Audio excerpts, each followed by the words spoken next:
Ladies and gentlemen, welcome back to Dallas Live. I am your host, Dr. RC. You are listening to Jon Snyder, the epidemic of porn in America and why the problem is getting worse. And before the break, he's going to talk to us about a specific case of an young man. John, welcome back again, and go ahead and tell our audience what is that particular case all about. Well, thank you. I was just saying before the break that people don't realize what this is doing to the kids in our country, and just how accessible it is on every front now. And we were talking specifically. I was just counseling with a family a couple nights back, and their son, he got hooked on pornography when he was 11 years old. He's now 14 and was just thrown into a home for juvenile sex offenders. And again, I don't want to get into any specifics of what he did. Well, I think we should. This is the show is all about, unless there is a problem with it. Yeah, but I mean, suffice it to say, just the fact that there are centers now all over the country, and multiple ones in every state, for juvenile sex offenders, this should start to be a wake-up call to people and say, sure, we like our sensuality in this country, but look at what it's doing to our kids, and how accessible we're making it for them. And we definitely need a tipping point where we say, when is enough enough? And when do we start to say this is a big problem? Any adult website you go to, it's got its little disclaimer, and it's usually splashed up there with a provocative image. And are you over 18? Yes or no? And that's about as tough as they make it to get in. And what kid in that you've ever known, or if I was a kid, how much would that have stopped me? Not at all. Yep, I'm over 18. Let's see it. All right. So we're a little over the top here now, and there's definitely collateral damage. Definite collateral. Another thing, you go to any website, there's a barrage of attack on the youngsters. Go to YouTube. I mean, they have a very flimsy policy where if it is somewhat naked pictures or anything else of that nature, they say, well, you need to sign in. And now, how long will it take for a kid to sign in? 10 minutes, Yeah. 5 minutes, 2 minutes?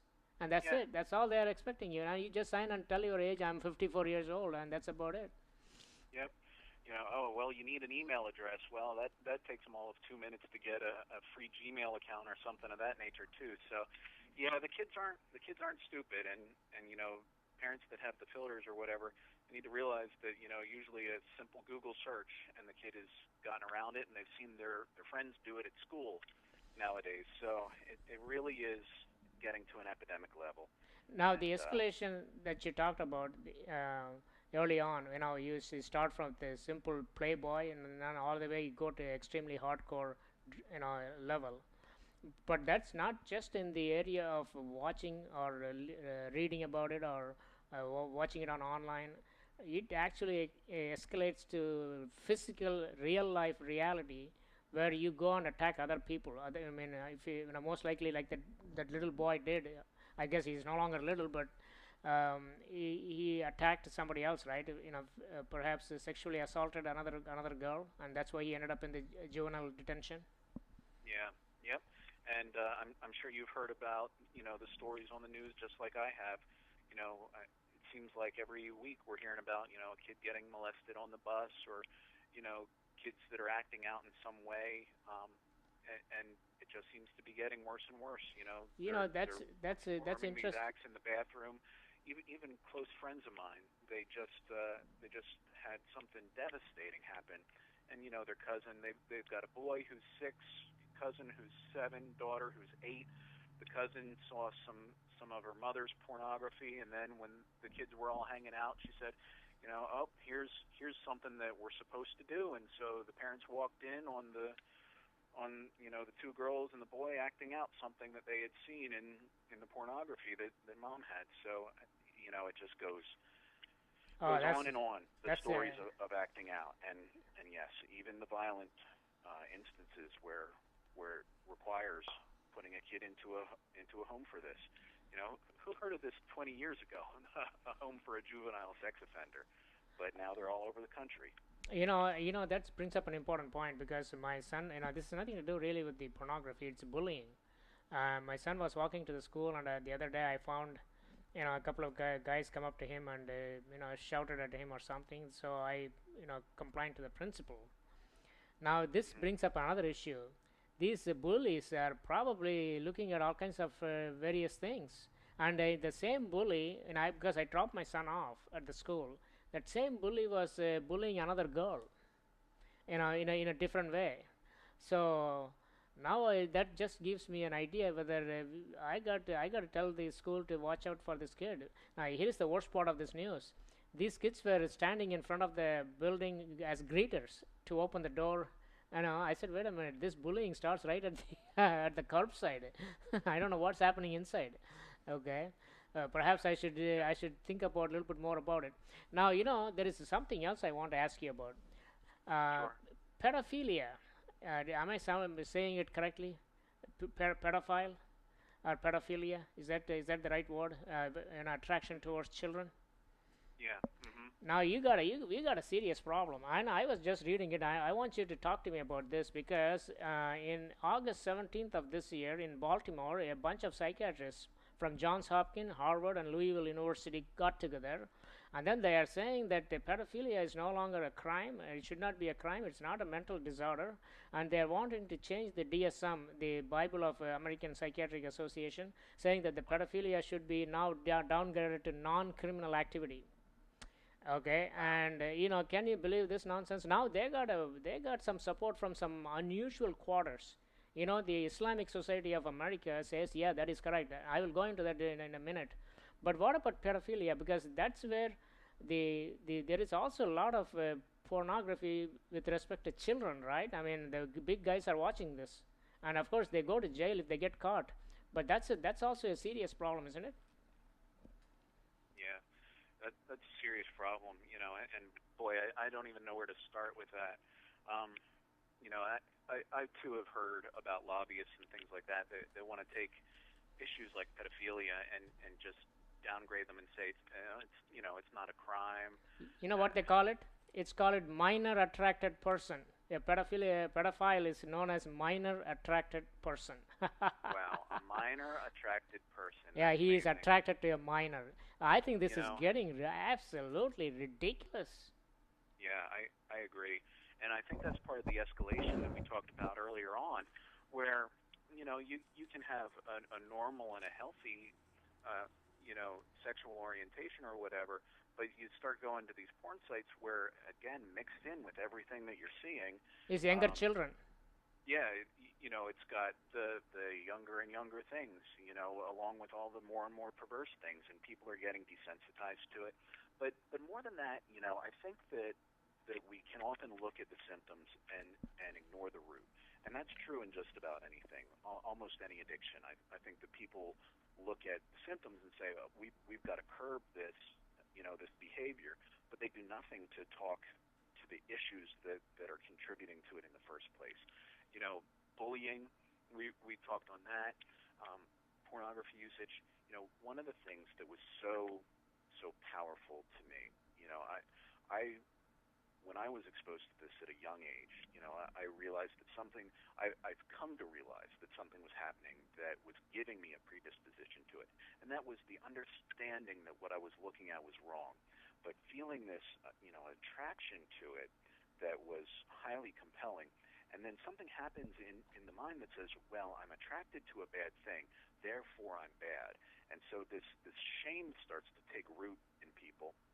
And I think on some level, especially with kids, they know that they're not supposed to be looking at this. And, despite the best efforts of our media trying to call it a casual activity now, I think on some level, most people realize that pornography is wrong.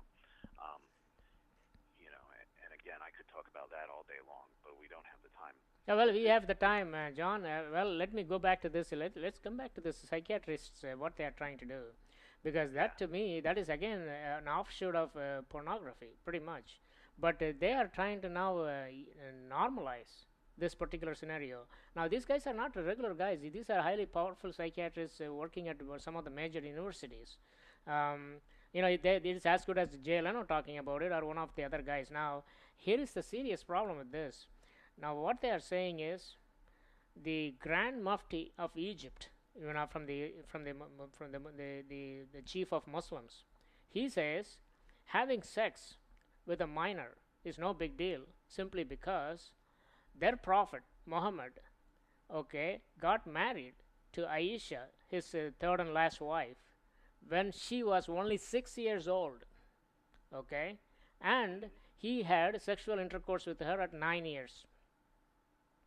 Therefore, according to the Muslim culture and the prevailing customs, it is not legal or it's not illegal to have sex with a minor of as low as 9 years old. Now, the Islamic Society of America is saying simply that the psychiatrists over there coming from Harvard, Johns Hopkins, and Louisville University are correct, and we support them. What is your opinion on this? Yeah. Well, I think that we do tend to do a disservice to to people's development in our country. You know, we've slapped 18 years old as the age when somebody is an adult, and anything other than that gets a little bit crazy. You know, again, I've counseled people. One gentleman in particular, where he started dating his girlfriend when he was in, I believe, 11th grade. She was in ninth grade, and they continued to date all throughout high school. He graduated from high school, was still dating her.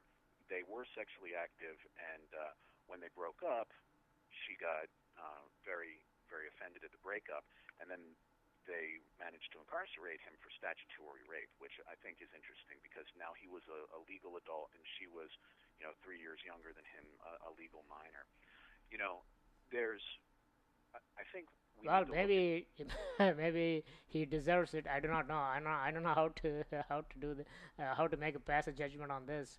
What is your opinion on it that they incarcerated him with statutory yeah. rape? Well, I think that when we look at something like that, we just say, yeah, I don't know. I think we've kind of lost our mind a little bit when we try to delineate something. A lot of guys, I think, are visually oriented, and so Correct. you I can look agree. at it.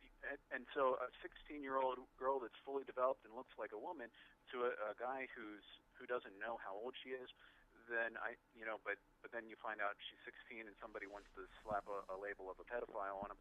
Well, okay, in a case like that, she looks like a woman, and so that I don't think that's what we're talking about. The reality is when does a person hit sexual maturity? I think that in a 13, case maybe for like 12, 13.